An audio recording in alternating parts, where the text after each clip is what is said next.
Greetings. This is video 23 of the poem Savitri by Sri Aurobindo. I'm about to read Canto 2 of Book 9, The Journey in Eternal Darkness. The Journey in Eternal Night and the Voice of Darkness.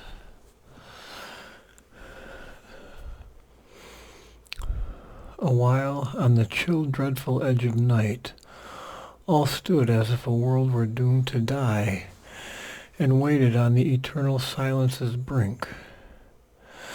Heaven leaned towards them like a cloudy brow of menace through the dim and voiceless hush. As thoughts stand mute on a despairing verge, where the last depths plunge into nothingness, and the last dreams must end, they paused. In their front were glooms like shadowy wings. Behind them, pale, the lifeless evening was a dead man's gaze.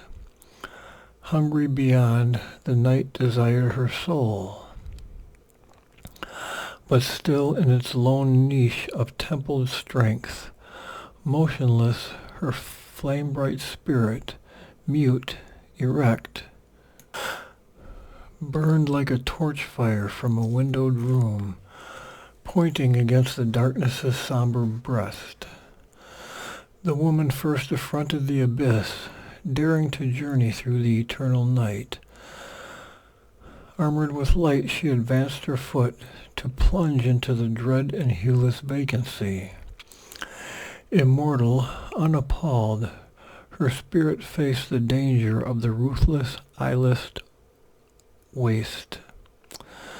Against night's inky ground they stirred, molding mysterious motion on her human tread, a swimming action and a drifting march, like figures moving before eyelids closed. All as in dreams went slipping, gliding on. The rock gate's heavy walls were left behind, as if through passages of receding time, past and present, into the timeless lapsed. Arrested upon dim adventure's brink, the future ended, drowned in nothingness. Amid collapsing shapes they wound, obscure, the fading vestibules of its tenebrous world receiving them, where they seemed to move and yet be still. Nowhere advancing yet to pass. A dumb procession, a dim picture bounds, not conscious forms threading a real scene. A mystery of terror's boundlessness, gathering its hungry strength, the huge pitiless void surrounded slowly with its soundless depths, and monstrous, cavernous, a shapeless throat devoured her into its shadowy, strangling mass. The fierce spiritual agony of a dream. A curtain of impenetrable dread. The darkness hung around her cage of senses as, when the trees have turned to blotted shades and the last friendly glimmer fades away, around a bullock in the forest tied by hunters closes in on empty night. The thought that strives in the world was here unmade. Its effort is renounced to live and grow, convinced at last that it had never been. It perished, all its dream of action done. This clotted cipher was its dark result. In the smothering stress of this stupendous naught, mind could not think, breath could not breathe, the soul could not remember or feel itself. It seemed a hollow gulf of sterile emptiness, a zero oblivious of the summit closed, an abnegation of the Maker's joy, saved by no wide repose, no depth of peace. On all that claims here to be truth and God and conscious self and revealing word and the creative rapture of the mind and love and knowledge and heart's delight, there fell the immense refusal of the eternal no. As disappears a golden lamp in gloom, Born into distance from the eye's desire, into the shadows vanished Savitri. There was no course, no path, nor end or goal.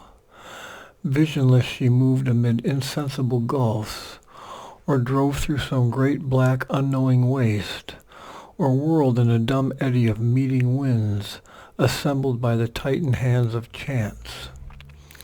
There was none with her in the dreadful vast. She saw no more the vague tremendous God. Her eyes had lost their luminous Satyavan.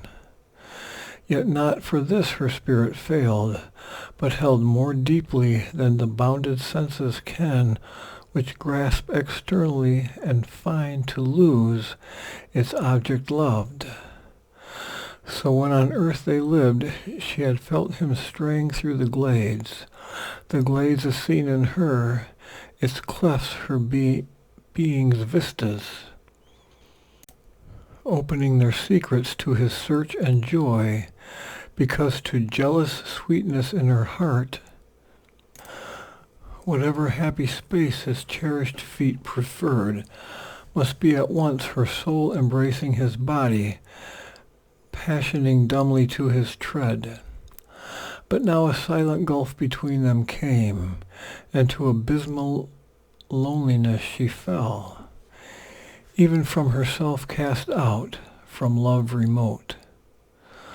Long hours, since long it seems when sluggish time is measured by the throbs of the soul's pain, in an unreal darkness empty and drear, she traveled treading on the corpse of life, lost in a blindness of extinguished souls. Solitary in the anguish of the void, she lived in spite of death. She conquered still. In vain her puissant being was oppressed. Her heavy, long monotony of pain, tardily of its fierce self-torture, tired.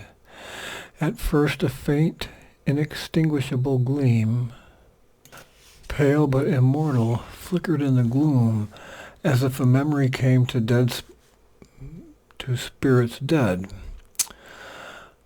A memory that wished to live again, dissolved from mind in nature's natal sleep. It wandered like a lost ray of the moon, revealing to the night her soul of dread. Serpentine in the gleam the darkness lolled, its black hoods jeweled with the mystic glow. Its dull sleek folds shrank back and coiled and slid, as though they felt all light a cruel pain, and suffered from the pale approach of hope.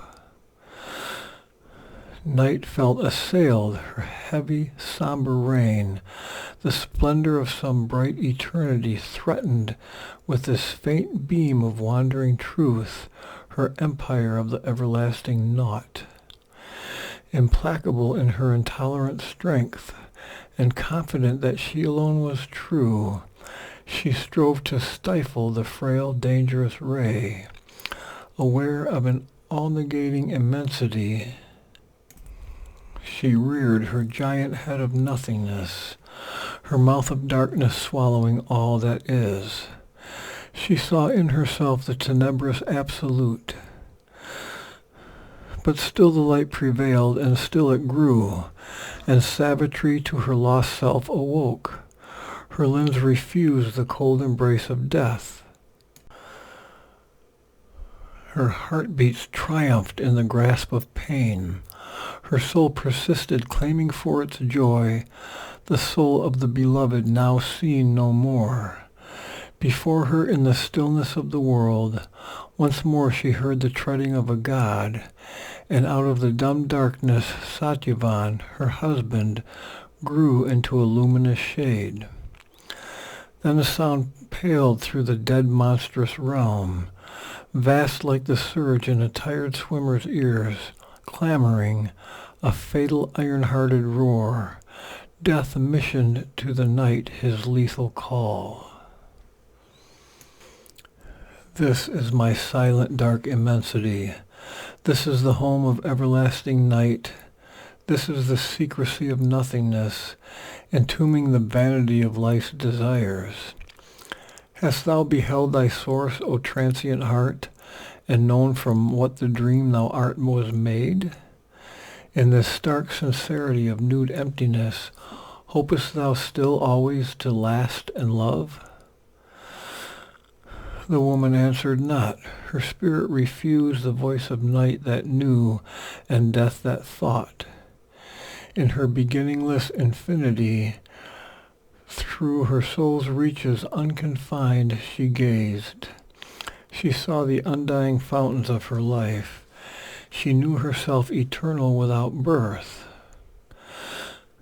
But still opposing her with endless night, death, the dire god, inflicted on her eyes the immortal calm of his tremendous gaze. Although thou hast survived the unborn void, which never shall forgive while time endures, the primal violence that fashioned thought, forcing the immobile vast to suffer and live, this sorrowful victory only hast thou won, to live for a little while without Satyavan. Who shall the ancient goddess give to thee who helps thy heartbeats? Only she prolongs the nothing, dreamed existence, and delays with the labor of living thy eternal sleep. A fragile miracle of thinking clay, armed with illusions, walks the child of time. To fill the void around he feels and dreads, the void he came from and to which he goes, he magnifies his self and names it God. He calls the heavens to help his suffering hopes. He sees above him with a longing heart bare spaces more unconscious than himself, that have not even his privilege of mind, and empty of all but their unreal blue, and peoples them with bright and merciful powers. For the sea roars around him, and earth quakes beneath his steps, and fire is at his doors, and death prowls baying through the woods of life.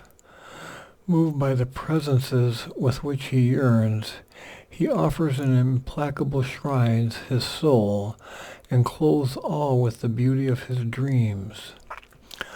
The gods who watch the earth with sleepless eyes, and guide its giant stumblings through the void, has given to man the burden of his mind. In his unwilling heart they have lit their fires, and sown in it inscrutable unrest.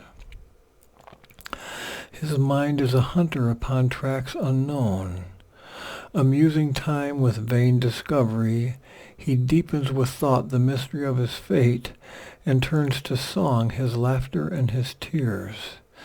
His mortality vexing with the immortal's dreams, troubling his transience with the infinite's breath.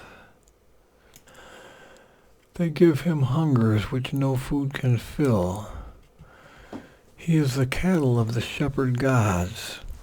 His body the tether with which he is tied. They cast for fodder grief and hope and joy. His pasture ground they have fenced with ignorance. Into his fragile, undefended breast they have breathed a courage that is met by death. They have given a wisdom that is mocked by night. They have traced a journey that foresees no goal. Aimless man toils in an uncertain world, lulled by inconstant pauses of his pain, scourged like a beast by the infinite desire, bound to the chariot of the dreadful gods. But if thou still canst hope and still wouldst love, return to thy body's shell, thy tie to earth, and with thy heart's little remnants try to live. Hope not to win back to thee Satyavan. Yet, since thy strength deserves no trivial crown, gifts I can give to soothe thy wounded life. The pacts which transient beings make with fate, and the wayside sweetness earthbound hearts would pluck, these, if thy will accepts, make freely thine. Choose a life's hope for thy deceiving prize. As ceased the ruthless and tremendous voice, unending there rose in Savitri, like moonlit ridges on a shuddering flood, a stir of thoughts out of some silence born, across the sea of her dumb fathomless heart. At last she spoke, her voice was heard by night. I bow not to thee, O huge mask of death, black lie of night to the cowed soul of man, unreal, inescapable end of things, thou grim jest played with the immortal spirit. Conscious of immortality I walk, a victor spirit conscious of my force, not as a suppliant to thy gates I came. Unslain I have survived the clutch of night. My first strong grief moves not my seated mind. My unwept tears have turned to pearls of strength. I have transformed my ill-shaped brittle clay into the hardness of a statued soul. Now in my wrestling of the splendid gods, my spirit shall be obstinate and strong against the vast refusal of the world. I stoop not with the subject mob of minds, who run to glean with eager satisfied hands, and pick from its mire mid many trampling feet, its scornful small concessions to the weak. Mine is the labor of the battling gods, imposing on the slow reluctant ears the flaming will that reigns beyond the stars. They lay the law of mind on matter's works, and win the soul's wish from earth's inconscient force. First I demand whatever Satyavan, my husband, waking in the forest's charm, out of his long pure childhood's lonely dreams, desired and had not for his beautiful life. Give if thou must, or if thou canst, refuse. Death bowed his head in scornful cold assent, the builder of this dreamlike earth for man, who has mocked with vanity all gifts he gave. Uplifting his disastrous voice he spoke. Indulgent to the dreams my touch shall break, I yield to his blind father's longing heart, kingdom and power and friends and greatness lost, and royal trappings for his peaceful age, the pallid pomps of man's declining days, the silver decadent glories of life's fall. To one who wiser grew by adverse fate, goods I restore, the deluded soul prefers to impersonal nothingness bare sublime. The sensuous solace of the light I give to eyes which could have found a larger realm, a deeper vision in their fathomless night. For that this man desired and asked in vain, while still he lived on earth and cherished hope. Back from the grandeur of my perilous realms, go, mortal, to thy small permitted sphere. Hasten, swift-footed, lest to slay thy life, the great laws thou hast violated, moved, open at last on thee their marble eyes. But Savitri answered the disdainful shade. World spirit, I was thy equal spirit born. My will too is a law, my strength a god. I am immortal in my mortality. I tremble not before the immobile gaze of the unchanging marble hierarchies that look with the stone eyes of law and fate. My soul can meet them with its living fire. Out of thy shadow give me back again into earth's flowering spaces, Satyavan, in the sweet transiency of human limbs, to do with him my spirit's burning will. I will bear with him the ancient mother's load. I will follow with him earth's path that leads to God. Else shall the eternal spaces open to me, while round us strange horizons far recede, traveling together in the immense unknown. For I who have trod with him the tracks of time can meet behind his steps whatever night or unimaginable stupendous dawn breaks on our spirits in the untrod beyond. Wherever thou leadest his soul, I shall pursue. But to her claim opposed, implacable, insisting on the immutable decree, insisting on the immitigable law, and the insignificance of created things, out of the rolling wastes of night there came, born from the enigma of the unknowable depths, a voice of majesty and appalling scorn. As when the storm-haired Titan-striding sea throws on a swimmer its tremendous laugh, remembering all the joy its waves have drowned, so from the darkness of the sovereign night against the woman's boundless heart arose the almighty cry of universal death. Hast thou God-wings or feet that tread my stars? Frail creature with the courage that aspires, forgetting thy bounds of thought, thy mortal role? Their orbs were coiled before thy soul was formed. I, death, created them out of my void. All things I have built in them, and I destroy. I made the worlds my net, each joy a mesh. A hungry amorous of its suffering prey, life that devours, my image see in things. A hunger amorous of its suffering prey, life that devours, my image see in things. Mortal, whose spirit is my wandering breath, whose transience was imagined by my smile, flee, clutching thy poor gains to thy trembling breast, pierced by my pangs, time shall not soon appease.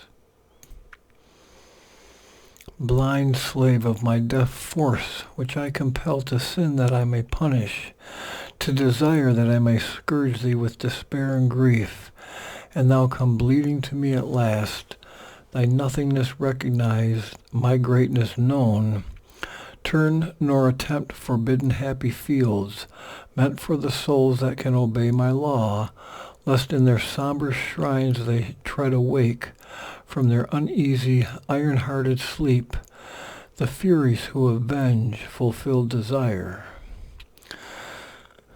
Dread, lest in skies where passion hoped to live, the unknown's lightning start, and terrified, lone, sobbing, hunted by the hounds of heaven, a wounded and forsaken soul shall flee through the long torture of the centuries.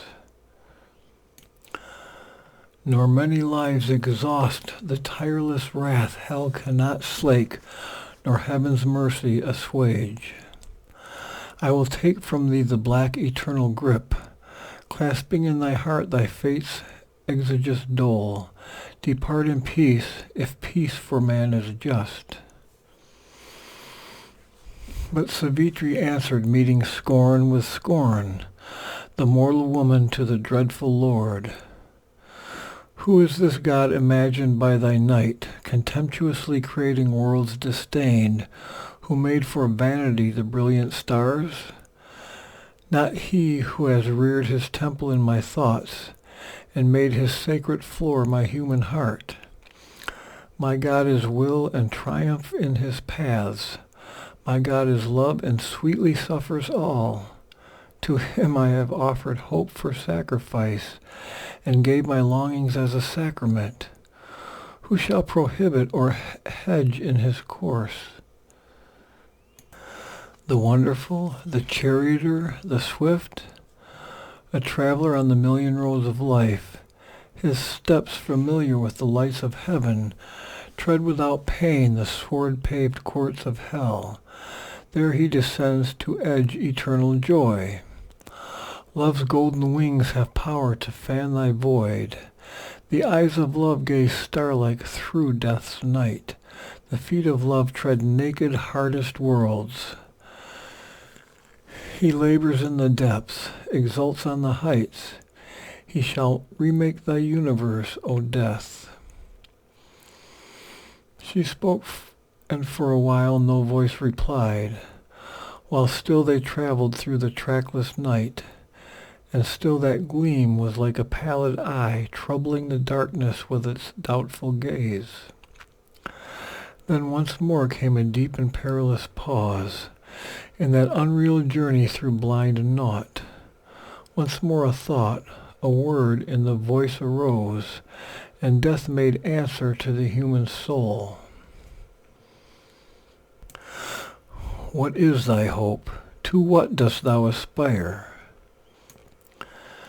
This is thy body's sweetest lure of bliss, assailed by pain, a frail precarious form, to please for a few years thy faltering sense with honey of physical longings and the heart's fire, and, a vain oneness seeking, to embrace the brilliant idol of a fugitive hour. And thou, who art thou, soul, thou glorious dream of brief emotions made and glittering thoughts, a thin dance of fireflies speeding through the night, a sparkling ferment in life's sunlit mire? Wilt thou claim immortality, O heart crying against the eternal witnesses that thou and he are endless powers and last? Death only lasts in the inconscient void. I only am eternal and endure. I am the shapeless, formidable vast. I am the emptiness that men call space. I am a timeless nothingness carrying all. I am the illimitable, the mute alone. I, death, am he, there is no other God. All from my depths are born, they live by death. All to my depths return and are no more. I have made a world by my inconscient force. My force is nature that creates and slays the hearts that hope, the limbs that long to live. I have made man her instrument and slave. His body I made my banquet, his life my food. Man has no other help but only death. He comes to me at his end for rest and peace. I, death, am the one refuge of thy soul. The gods to whom man prays can help not man. They are my imaginations and my moods, reflected in him by illusion's power. That which thou seest as thy immortal self is a shadowy icon of my infinite, is death in thee dreaming of eternity.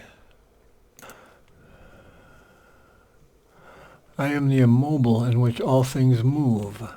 I am the nude inane in which they cease.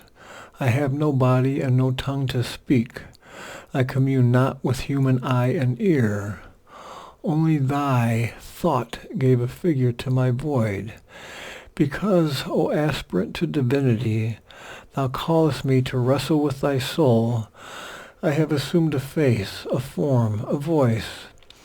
But if there were a being witnessing all, how should he help thy passionate desire? Aloof he watches, sole and absolute, indifferent to thy cry in nameless calm.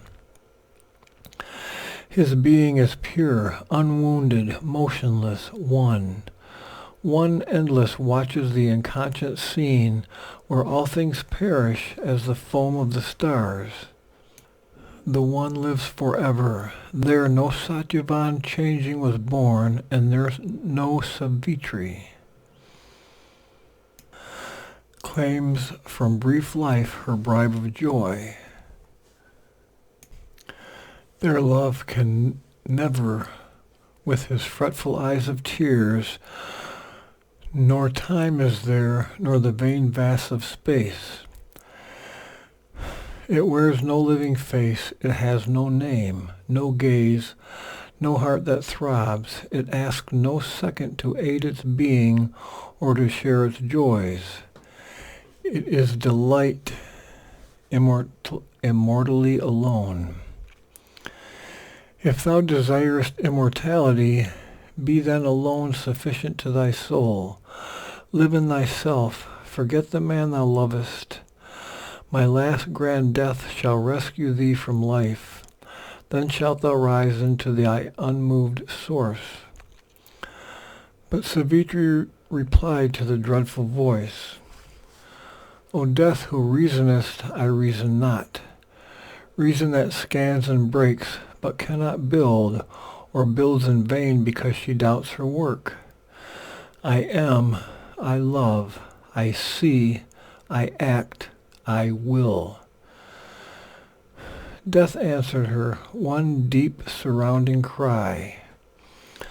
Know also, knowing thou shalt cease to love, and cease to will, delivered from thy heart. So shalt thou rest forever and be still, consenting to the impermanence of things. But Savitri replied for man to death, When I have loved forever I shall know. Love in me knows the truth all changings mask. I know that knowledge is a vast embrace. I know that every being is myself. In every heart is hidden the myriad one. I know the calm transcendent bears the world, the veiled inhabitant, the silent Lord. I feel his secret act, his intimate fire. I hear the murmur of the cosmic voice. I know my coming was a wave from God, for all his sons were conscient in my birth, and one who loves in us came veiled by death. Then was man born among the monstrous stars, dowered with a mind and heart to conquer thee. In the eternity of his ruthless will, sure of his empire and his armored might, like one disdaining violent helpless words from victim lips, death answered not again. He stood in silence and in darkness wrapped, a figure motionless, a shadow vague, girt with the terrors of his secret sword. Half seen in clouds appeared a somber face. Night's dusk tiara was his matted hair, the ashes of the pyre his forehead's sign. Once more a wanderer in the unending night, blindly forbidden by dead vacant eyes, she traveled through the dun, unhoping vasts. Around her rolled the shuddering waste of gloom, it swallowing emptiness and joyless death, resentful of her thought and life and love. Through the long fading night by her compelled, gliding half seen on their unearthly path, phantasmal in the dimness moved the three. That is the end of Canto 2, the end of Book 9 of the poem Savitri by Sri Aurobindo. Book 10, the Book of the Double Twilight. Canto 1, the Dream Twilight of the Ideal. All still was darkness, dread, and desolate. There was no change nor any hope of change. In this black dream, which was a house of void, a walk to nowhere in a land of naught, ever they drifted without aim or goal. Gloom led to worse gloom, depth to an emptier depth, in some positive non-being's purposeless vast, through formless wastes dumb and unknowable. An ineffectual beam of suffering light through the despairing darkness dogged their steps, like the remembrance of a glory lost.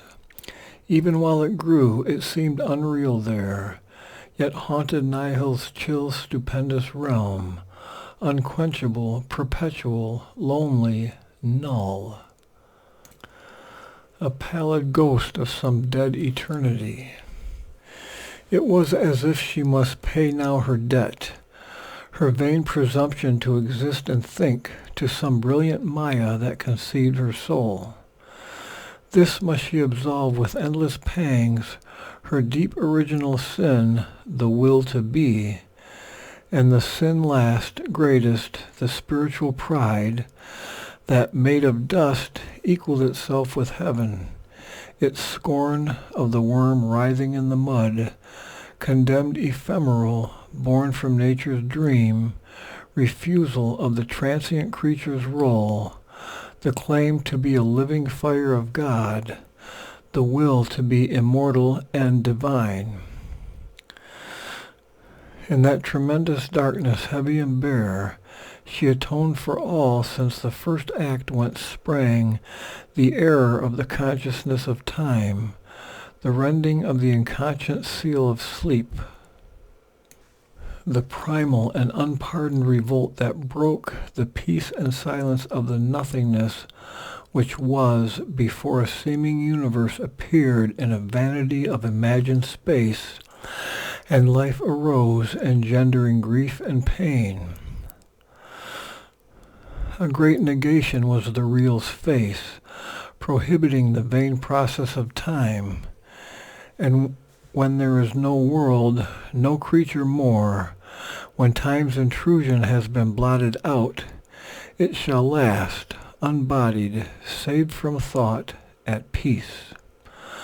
Accursed in what had been her Godhead's source, condemned to live forever empty of bliss, her immortality her chastisement, her spirit, guilty of being, wandered doomed, moving forever through eternal night. But Maya is a veil of the Absolute. A truth occult has made this mighty world. The Eternal's wisdom and self-knowledge act in ignorant mind and in the body's steps. The inconscient is the superconscious sleep. An unintelligible intelligence invents creation's paradox profound.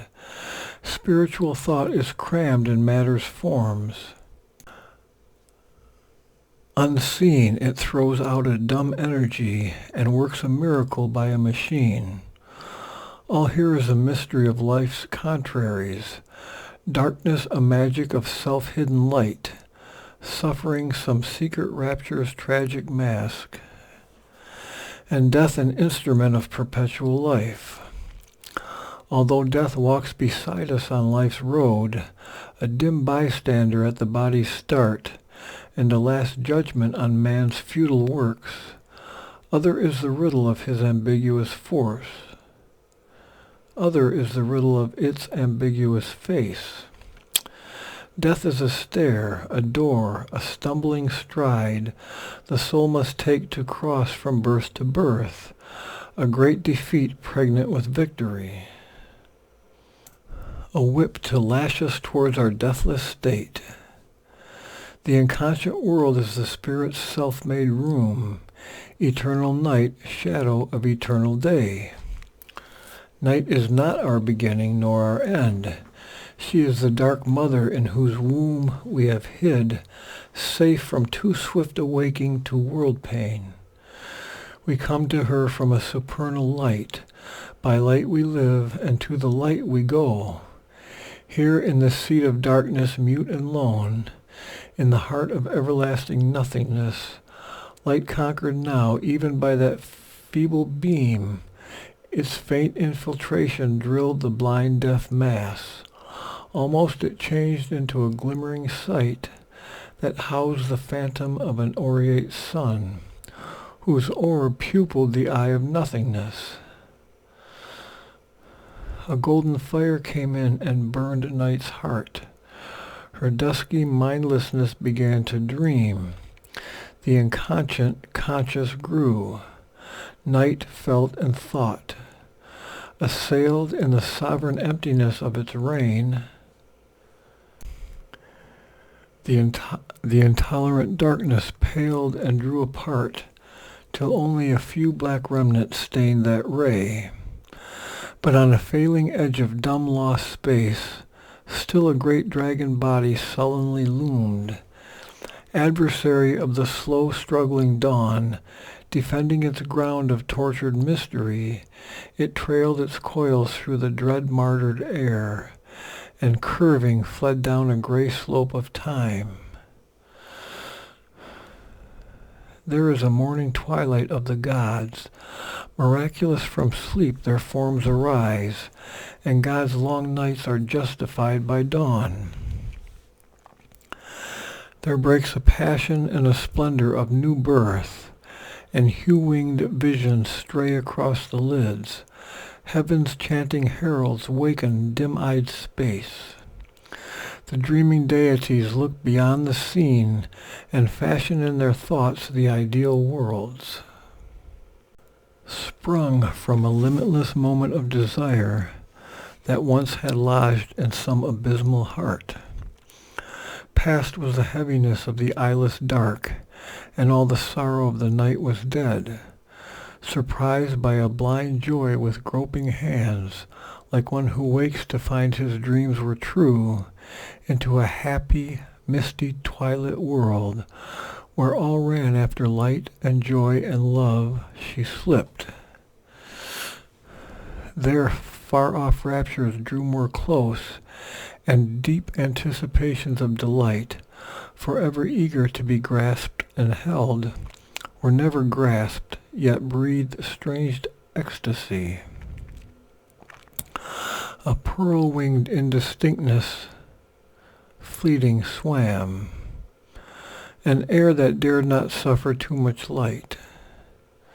Vague fields were there, vague pastures gleamed, vague trees, vague scenes dim-hearted in a drifting haze. Vague cattle white roamed glimmering through the mist. Vague spirits wandered with a bodiless cry. Vague melodies touched the soul and fled, pursued, into harmonious distances unseized. Forms subtly elusive and half-luminous powers, wishing no goal for their unearthly course, strayed happily through vague ideal lands, or floated without footing, or their walk left steps of reverie on sweet memory's ground.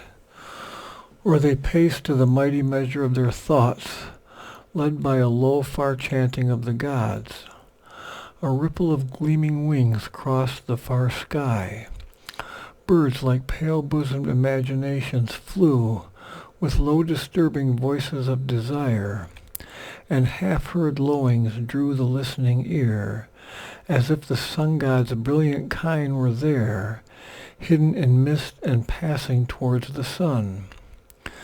These fugitive beings, these elusive shapes, were all that claimed the eye and met the soul, the natural inhabitants of that world. But nothing there was fixed or stayed for long. No mortal feet could rest upon that soil. No breath of life lingered embodied there. In that fine chaos joy fled dancing past, and beauty evaded settled line and form, and hid its sense in mysteries of hue. Yet gladness ever repeated the same notes, and gave the sense of an enduring world.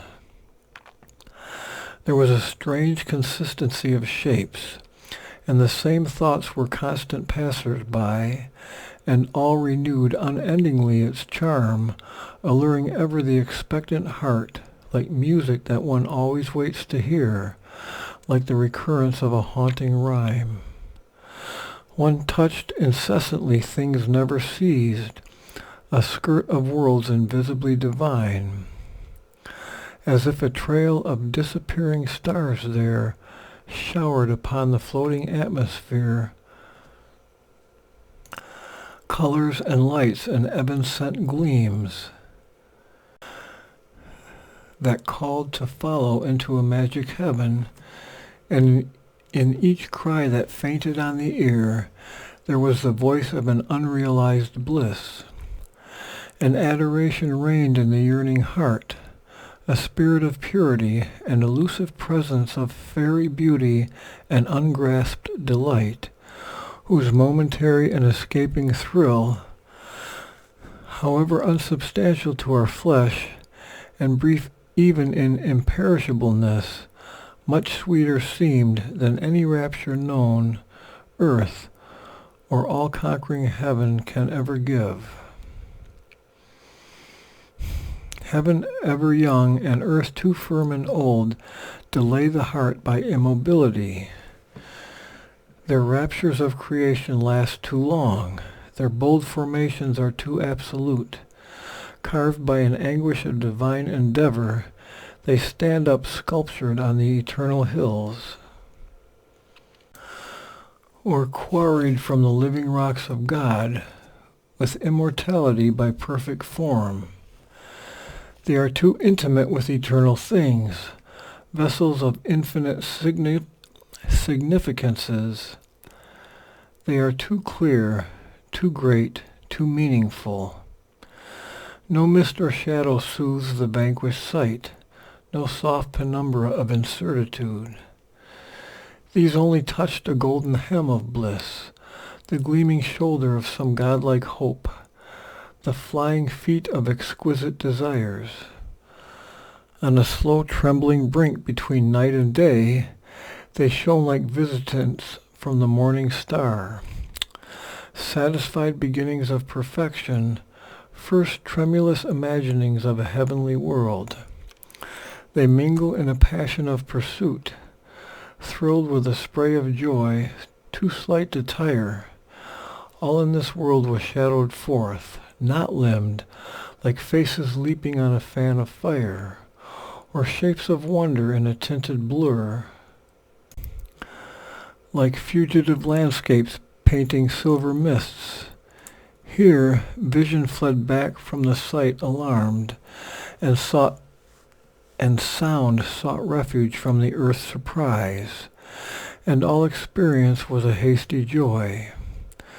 The joys here snatched were half forbidden things, timorous soul bridals delicately veiled, as when a goddess's bosom dimly moves to first desire, and, her white soul transfigured, a glimmering Eden crossed by fairy gleams, trembles to expectation's fiery wand, but nothing is familiar yet with bliss. All things in this fair realm were heavenly strange, in a fleeting gladness of untired delight, in an insistency of magic change. In a fleeting gladness of untired delight, in an insistency of magic change.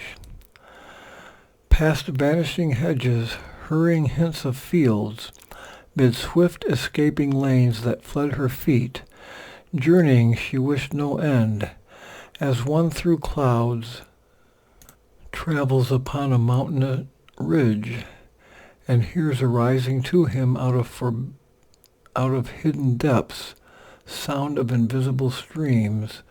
She walked besieged by the illusion of a mystic space, a charm of bodiless touches felt and heard, a sweetness as of voices high and dim, calling like travelers upon seeking winds, melodiously, with an alluring cry. As if a music old yet ever new, moving suggestions on her heartstrings dwelt, thoughts that no habitation found, yet clung with passionate repetition to her mind, desires that hurt not, happy only to live always the same and always unfulfilled, sang in the breast like a celestial lyre. Thus all could last, yet nothing ever be, in this beauty as of mind made visible. Dressed in its rays of wonder, Satyavan before her seemed the center of its charm. Head of her loveliness of longing dreams, and captain of the fancies of her soul, even the dreadful majesty of death's face, and its somber sadness could not darken nor slay the intangible luster of those fleeting skies. The somber shadow, sullen, implacable, made beauty and laughter more imperative. Enhanced by his gray, joy grew more bright and dear. His dark contrast edging ideal sight deepened unuttered meanings to the heart. Pain grew a trembling undertone of bliss, and transience immortality's floating hem. A moment's robe in which she looked more fair, its antithesis sharpening her divinity. A comrade of the ray and mist and flame, by a moonbright face a brilliant moment drawn, almost she seemed a thought mid floating thoughts. Seen hardly by a visionary mind, amid the white inward musings of the soul. Half vanquished by the dream happiness around, awhile she moved on an enchantment soil, but still remained possessor of her soul. Above, her spirit in its mighty trance saw all, but lived for its transcendent task, immutable like a fixed eternal star. That is the end of Canto 1 of Book 9, I believe. Canto 2, The Gospel of Death and the Vanity of the Ideal. Then paled the calm, inexorable voice, abolishing hope, canceling life's golden truths. Then paled the calm, inexorable voice, abolishing hope, canceling life's golden truths. Fatal, its accent smote the trembling air. That lovely world swam thin and frail, most like some pearly, evanescent farewell gleam on the faint verge of dusk and moonless eves. Prisoner of nature, many-visioned spirit, thought's creature in the ideal's realm, enjoying thy unsubstantial immortality, the subtle marvelous mind of man has feigned. This is the world from which thy yearnings came, when it would build eternity from the dust.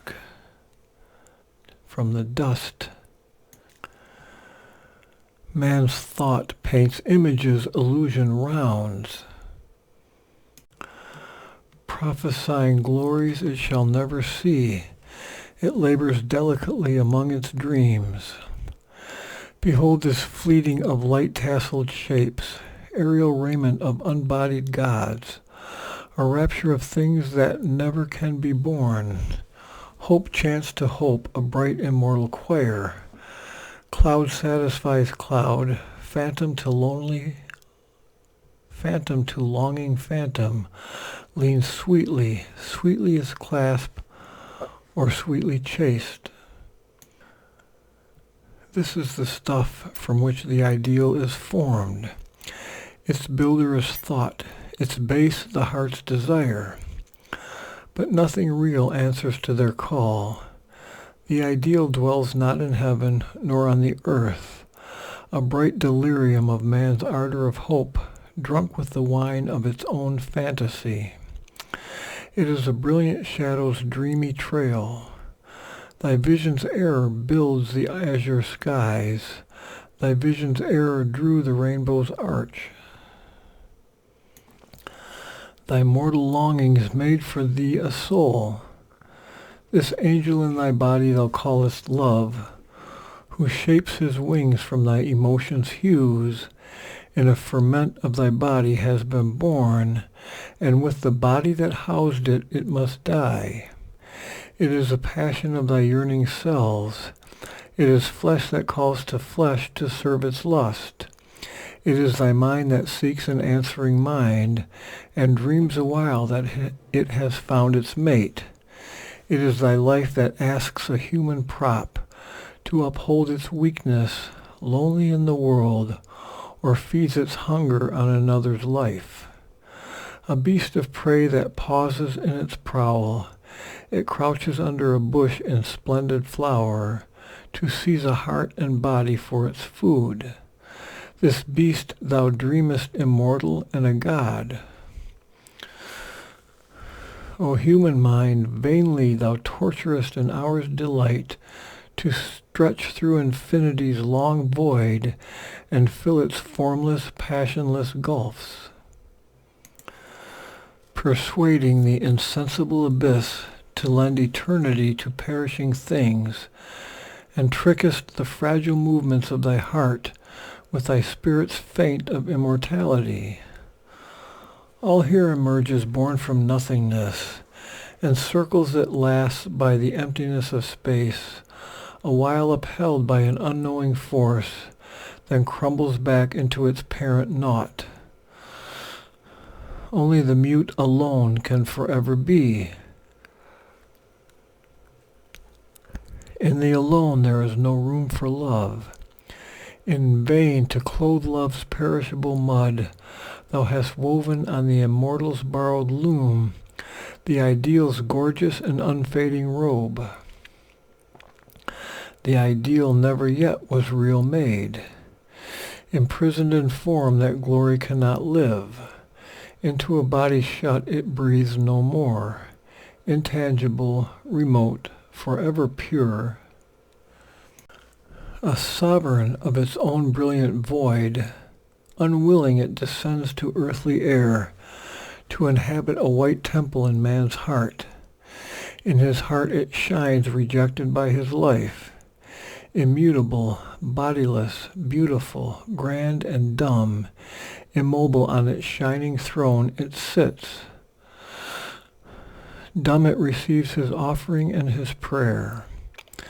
It has no voice to answer his call, no feet that move, no hands to take his gifts. Aerial statue of the nude idea, virgin conception of a bodiless God. Its light stirs man the thinker to create an earthly semblance of diviner things. Its hued reflection falls upon man's acts. His institutions are its cenotaphs. He signs his dead conventions with its name. His virtues don the ideal's skiey robe, and a nimbus of the outline of its face, he hides their littleness with the divine name. Yet insufficient is the bright pretense to screen their indigent and earthly make. Earth only is there, and not some heavenly source. If heavens there are, they are veiled in their own light. If truth eternal somewhere reigns unknown, it burns in a tremendous void of God. For truth shines far from the falsehoods of the world. How can the heavens come down to unhappy earth, or the eternal lodge in drifting time? How shall the ideal tread earth's dolorous soil, where life is only a labor and a hope, a child of matter and by matter fed, a fire flaming low in nature's grate, a wave that breaks upon a shore in time, a journey's toilsome trudge with death for goal? The avatars have lived and died in vain. Vain was the sage's thought, the prophet's voice. In vain is seen the shining upward way. Earth lies unchanged beneath the circling sun. She loves her fall, and no omnipotence her mortal imperfections can erase, or force on man's crooked ignorance heaven's straight line, or colonize a world of death with gods.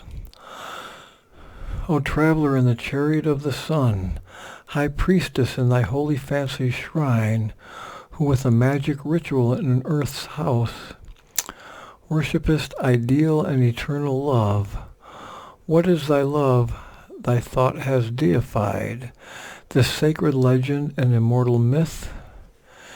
It is a conscious yearning of thy flesh, it is a glorious burning of thy nerves, a rose of dream splendor peddling thy mind, a great red rapture and torture of thy heart. A sudden transfiguration of thy days, it passes, and the world is as before. A ravishing edge of sweetness and of pain, a thrill in its yearning makes it seem divine. A golden bridge across the roar of the years, a cord tying thee to eternity, and yet how brief and frail. How soon is spent this treasure wasted by the gods on man, this happy closeness as of soul to soul, this honey of the body's companionship, this heightened joy, this ecstasy in the veins, this strange illumination of the sense. If Satyavan had lived, love would have died. But Satyavan is dead, and love shall live a little while in thy sad breast, until his face and body fade on memory's wall, where other bodies, other faces come. When love breaks suddenly into the life, at first man steps into a world of the sun. In his passion he feels his heavenly element. But only a fine sunlit patch of earth, the marvelous aspect took of heaven's outburst. The snake is there and the worm in the heart of the rose. A word, a moment's act can slay the god. Precarious is his immortality. He has 1,000 ways to suffer and die. Love cannot live by heavenly food alone. Only on sap of earth can it survive. For thy passion was a sensual want refined, a hunger of the body and the heart. Thy want can tire and cease or turn elsewhere, or love may meet a dire and pitiless end by bitter treason, or wrath with cruel wounds separate, or thy unsatisfied will to others depart when first love's joy lies stripped and slain. A dull indifference replaces fire, or an enduring habit imitates love. An outward and uneasy union lasts, or the routine of a life's compromise. Where once the seed of oneness had been cast into a semblance of spiritual ground by a divine adventure of heavenly powers, two strive, constant associates without joy, two egos straining in a single leash, two minds divided by their jarring thoughts, two spirits disjoined, forever separate. Thus is the ideal falsified in man's world. Trivial or somber, disillusion comes. Life's harsh reality stares at the soul. Heaven's hour adjourned flees into bodiless time. Death saves thee from this and saves Satyavan. He is now safe, delivered from himself. He travels to silence and felicity. Call him not back to the treacheries of earth and the poor petty life of animal man. In my vast tranquil spaces let him sleep, in harmony with the mighty hush of death, where love lies slumbering on the breast of peace.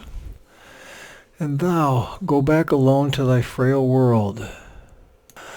Chastise thy heart with knowledge, unhood to see thy nature raised into clear living heights, thy heaven bird's view from unimagined peaks.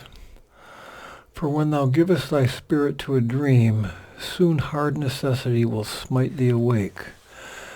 Purest delight began, and it must end. Thou too shalt know, thy heart no anchor swinging, thy cradled soul moored in eternal seas. Vain are the cycles of thy brilliant mind. Renounce, forgetting joys and hopes and tears, thy passionate nature in the bosom profound of a happy nothingness and wordless calm, delivered into my mysterious rest. One with my fathomless nihil all forget. Forget thy fruitless spirit's waste of force. Forget the weary circle of thy birth. Forget the joy and the struggle and the pain, the vague spiritual quest which first began when worlds broke forth like clusters of fire flowers, and great burning thoughts voyaged through the sky of mind, and time and its aeons crawled across the vasts, and souls emerged into mortality. But Savitri replied to the dark power, "A dangerous music now thou findest, O death, melting thy speech into harmonious pain, and flutist alluring to tired hopes, thy falsehoods mingled with the sad strains of truth. But I forbid thy voice to slay my soul. My love is not a hunger of the heart, my love is not a craving of the flesh.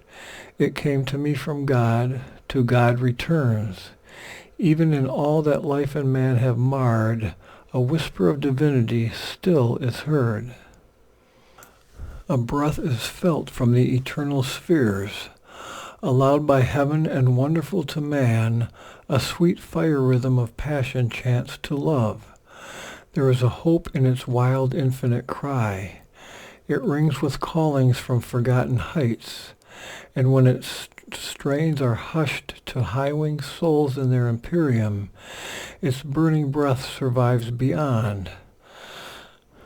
The rapturous core of suns that flame forever pure in skies unseen, a voice of the eternal ecstasy.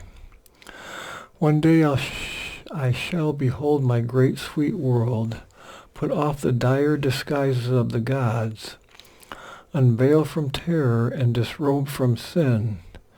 Appeased we shall draw near our mother's face. We shall cast our candid souls upon her lap. Then shall we clasp the ecstasy we chase. Then shall we shudder with the long-sought God. Then shall we find heaven's unexpected strain. Not only is there hope for Godheads pure,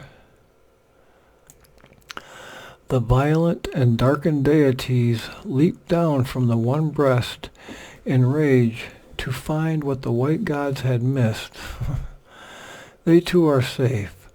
A mother's eyes are on them, and her arms stretched out in love desire her rebel sons.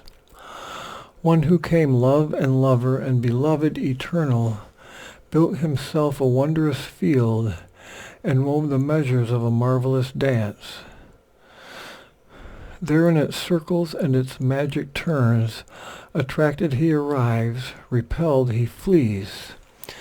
In the wild, devious promptings of his mind, he tastes the honey of tears and puts off joy repenting, and has laughter and has wrath. And both are a broken music of the soul, which seeks out reconciled its heavenly rhyme. Ever he comes to us across the years, bearing a new sweet face that is old. His bliss laughs to us, or calls concealed, like a far-heard, unseen, entrancing flute, from moonlit branches in the throbbing woods, tempting our angry search and passionate pain. Disguised, the lover seeks and draws our souls. He named himself for me, Guru Satyavan. For we were man and woman from the first, the twin souls born from one undying fire. Did he not dawn on me in other stars? How has he, through the thickets of the world, pursued me like a lion in the night, and come upon me suddenly in the ways, and seized me with his glorious golden leap. Unsatisfied he yearned for me through time, sometimes with wrath and sometimes with sweet peace, desiring me since first the world began. He rose like a wild wave out of the floods and dragged me helpless into seas of bliss. Out of my curtained past his arms arrive. They have touched me like a soft, persuading wind. They have plucked me like a glad and trembling flower, and clasped me happily burned in ruthless flame. I too have found him charmed in lovely forms, and run delighted to his distant voice, and pressed to him past many dreadful bars.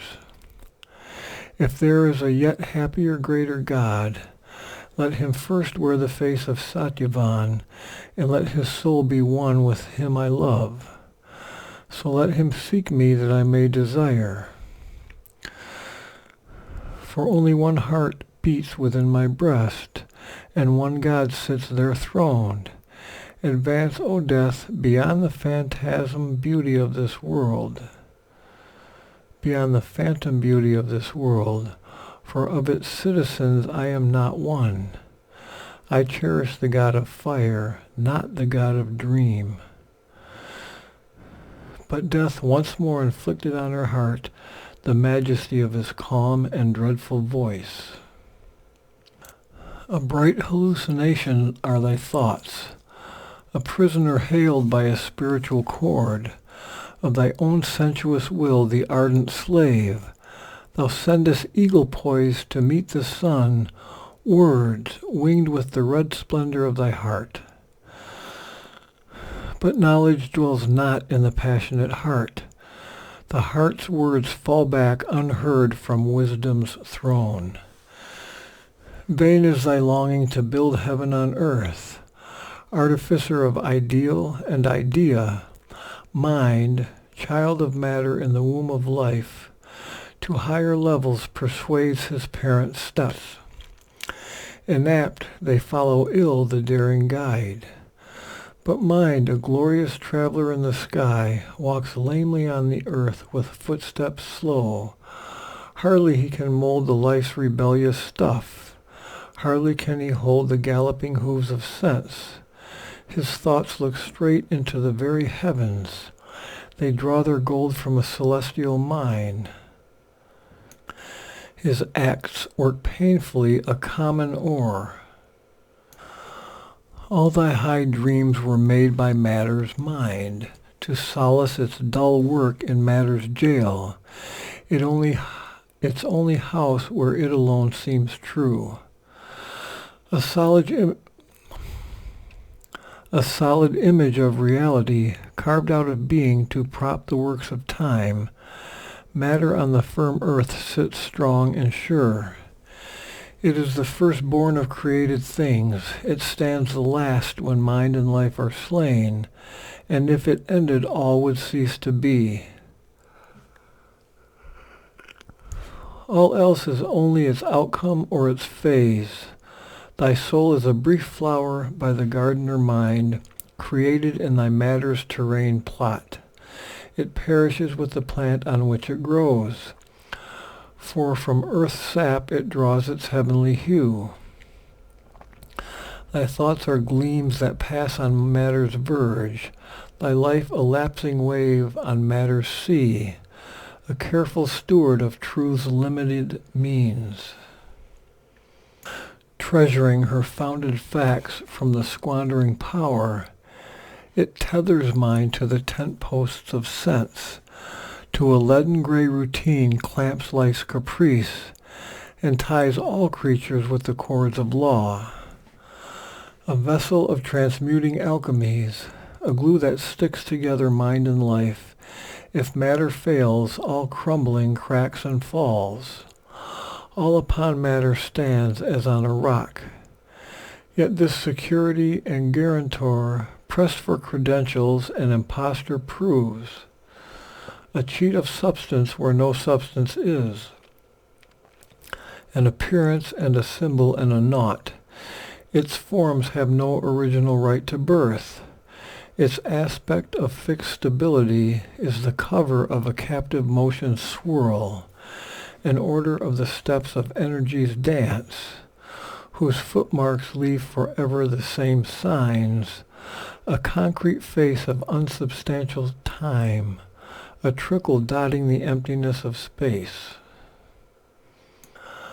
A stable seeming movement without change, yet change arrives, and the last change is death. What seems most real once is Nile's show. Its figures are snares that trap and prison the sense. The beginningless void was its artificer. Nothing is there but aspects limned by chance, and seeming shapes of seeming energy. All by death's mercy breathe and live a while. All think and act by the inconscient's grace. Addict of the roseate luxury of thy thoughts, turn not thy gaze within to look at visions in the gleaming crystal mind. Close not thy lids to dream the forms of gods. At last to open thy eyes consent and see the stuff of which thou and the world are made. Inconscient in the dumb inconscient void, inexplicably a moving world sprang forth. A while secure, happily insensible, it could not rest content with its own truth. For something on its nescient breast was born, condemned to see and know, to feel and love. It watched its acts, imagined a soul within. It groped for truth and dreamed of self and God. When all unconscious was, then all was well. I, death, was king and kept my regal state, designing my unwilled, unerring plan, creating with a calm, insentient heart. In my sovereign power of unreality, obliging nothingness to take a form, infallibly my blind, unthinking force, making by chance a fixity like fates, by whims the formulas of necessity, founded on the hollow ground of the inane, the sure bizarre of nature's scheme.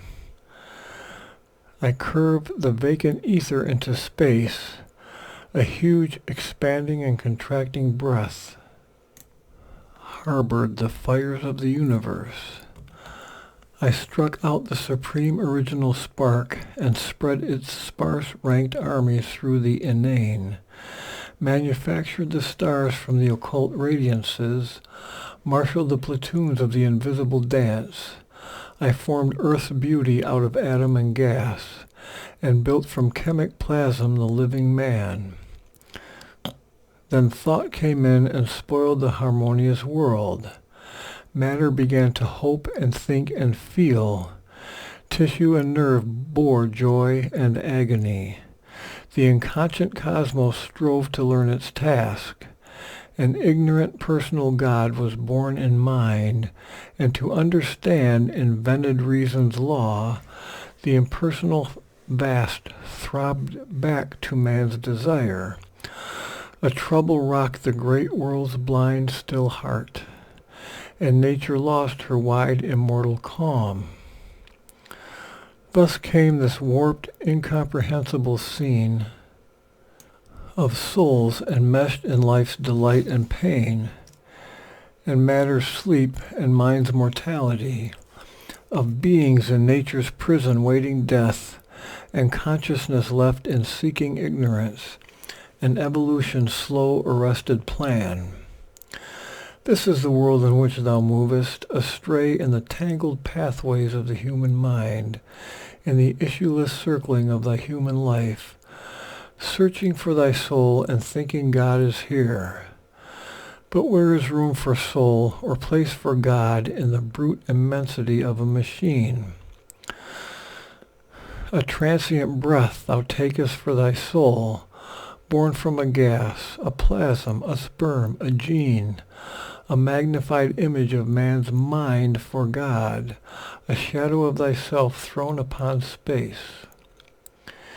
Interposed between the upper and nether void, thy consciousness reflects the world around in the distorting mirror of ignorance, or upwards turns to catch imagined stars. Or if a half-truth is playing with the earth, throwing its light on a dark shadowy ground, it touches only and leaves a luminous smudge. Immortality thou claimest for thy spirit, But immortality for imperfect man, a God who hurts himself at every step, would be a cycle of eternal pain. Wisdom and love thou claimest as thy right, but knowledge in this world is error's mate, a brilliant procuress of nescience, and human love a posture on earth stage, who imitates with verve a fairy dance. An extract pressed from hard experience, man's knowledge casked in barrels of memory, has the harsh savor of a mortal draught, a sweet secretion from the erotic glands, flattering and torturing the burning nerves. Love is a honey and a poison in the breast, drunk by it as the nectar of the gods. Earth's human wisdom is no great-browed power, and love no gleaming angel from the skies.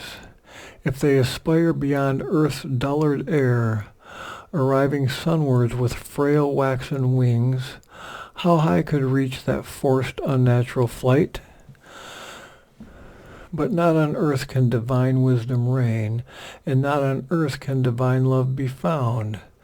Heaven-born, only in heaven can they live, or else there too perhaps they are shining dreams. Nay, is not all thou art and doest a dream? Thy mind and life are tricks of matter's force. If thy mind seems to thee a radiant sun, if thy life runs a swift and glorious stream, this is the illusion of thy mortal heart, dazzled by a ray of happiness or light. Impotent to live by their own right divine, convinced of their brilliant unreality, when their supporting ground is cut away, these children of matter into matter die. Even matter vanishes in energies vague, and energy is a motion of old naught. How shall the ideal's unsubstantial hues be painted stiff on earth's vermilion blur, a dream within a dream, come doubly true? How shall the will-o-wisp become a star? The ideal is a malady of thy mind, a bright delirium of thy speech and thought, a strange wine of beauty lifting thee to false sight. A noble fiction of thy yearnings made, thy human imperfection it must share. Its forms in nature disappoint the heart, and never shall it find its heavenly shape, and never can it be fulfilled in time.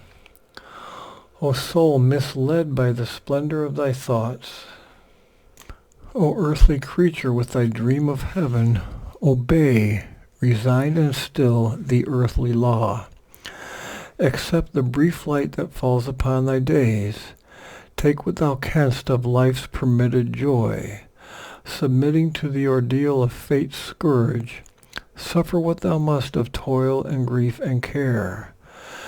There shall approach silencing thy passionate heart, my long calm night of everlasting sleep. There into the hush from which thou camest, retire. That is the end of Canto 2 of Book 10, the end of video number 23 of the poem Savitri or Savitri by Sri Aurobindo.